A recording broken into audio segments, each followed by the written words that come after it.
যাদের লাগি শুধুই পাগল পারা যেতে হবে একা একা কেউ যাবে না তারা আজকে তুমি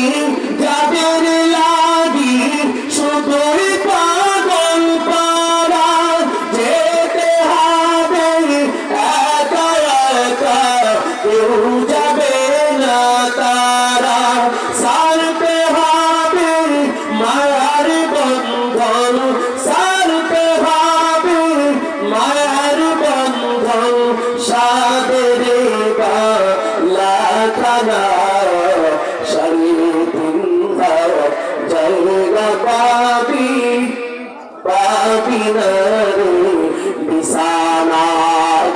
আওয়াজ করে বলি আল্লাহু আকবার তাহলে আরো জোরে ঈমানের বলে বলিয়া হয়ে চিৎকার দিয়া বলি আল্লাহু আকবার আর কোন আল্লাহর বান্দা আছেন মাত্র 2000 টাকা দিবেন আছেন নে দুই একজন আল্লাহর